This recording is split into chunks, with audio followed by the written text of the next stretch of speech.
साधु वत्सलानंद की आंखों में गहरा तेज था। वे धीरे धीरे बोले, उनकी आवाज मानो युगों की गहराई से गूंज रही हो। वीरभान, तुमने जिस काला कलश का नाम सुना है, उसकी उत्पत्ति कोई साधारण नहीं।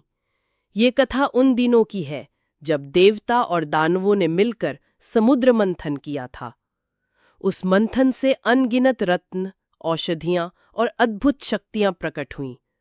उसमें से सबसे कीमती था अमृत का कलश। परंतु उसी क्षण अंधकार की परत से ढका हुआ एक और पात्र निकला। वो था काला कलश। ये कलश अद्वितीय था। उसमें एक ऐसी शक्ति का वास था जो जीवन और मृत्यु दोनों पर अधिकार कर सकती थी। जो इसे पा लेता वो अजर अमर हो जाता, परंतु उसकी आत्मा धीरे धीरे अंधकार में डूब जाती। देवता इस कलश को देखकर भयभीत हो उठे। वे जानते थे कि यदि ये गलत हाथों में चला गया तो सृष्टि का संतुलन बिगड़ जाएगा।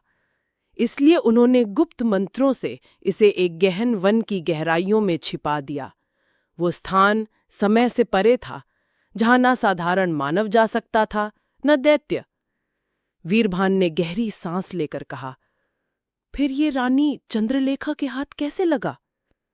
साधु की आंखें और गहरी हो गई। वे बोले, वो भी एक कथा है और बहुत ही भयानक। सदियों पहले एक यक्षिणी थी, अत्यंत रूपवती, अत्यंत तपस्विनी। उसका नाम था चंद्रलेखा।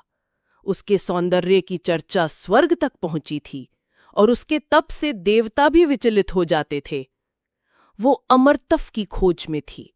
उसने कठोर साधना की और गुप्त मंत्रों से उस कलश तक पहुंचने का मार्ग जान लिया।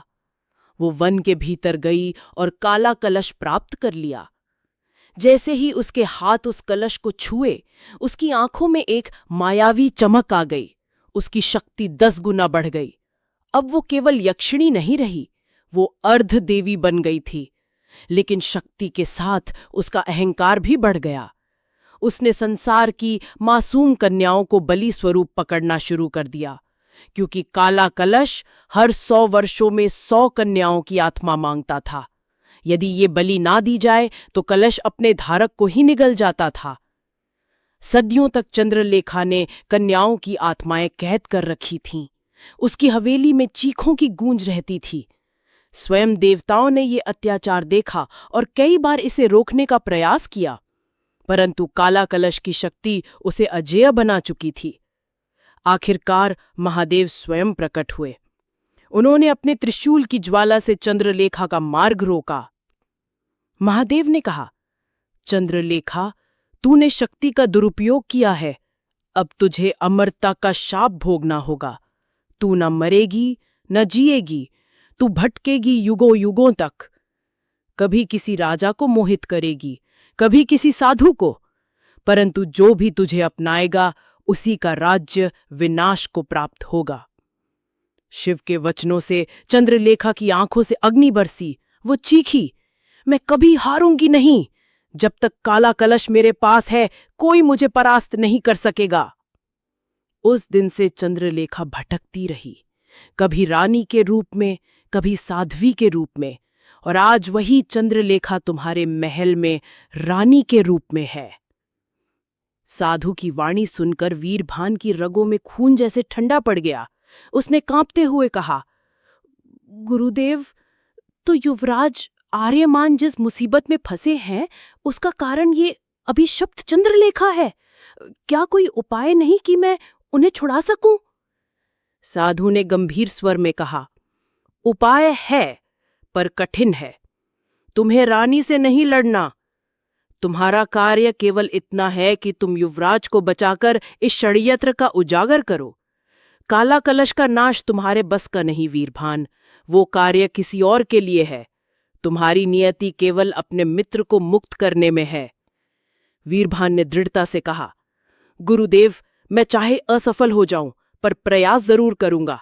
मैं आर्यमान को मरने नहीं दूंगा। साधु ने धीमे स्वर में कहा, जाओ वीरभान, याद रखना, सत्य का मार्ग कांटों से भरा है। शायद तुम्हारे हाथ आर्यमान तक ना पहुंच पाए, पर तुम्हारा प्रयास ही आगे के संघर्ष का मार्ग खोलेगा। वीरभान ने अगली ही रात महल में प्रवेश करने का प्रयास किया। उसने सैनिकों से छुपते हुए कैद खाने तक पहुंचने की कोशिश की। अंधेरे गलियारों में हर कदम उसके लिए जानलेवा था। हर दीवार पर उसे ऐसा लगता मानो कोई परछाई उसका पीछा कर रही हो। जब वो कैद खाने के पास पहुंचा तो भीतर से युवराज की कमजोर आवाज आई, वीरभान, जल्दी करो, मुझे यहां से निकालो। वीरभान ने अपने पास रखी चाबी सलाखों में डाली, परंतु तभी अचानक हवा ठंडी हो गई। उसके कानों में एक स्त्री की धीमी हंसी गूंजी। तुम समझते हो कि उसे इतनी आसानी से छुड़ा लोगे, नादान बालक। रानी चंद्रलेखा अंधेरे से प्रकट हुई। उसकी आंखों में लाल लपटें थीं, उसके होठों पर एक मायावी मुस्कान थी। उसने कहा, वीरभान, तुम्हारा साहस सराहनीय है, परंतु तुम्हारी नियति यही है।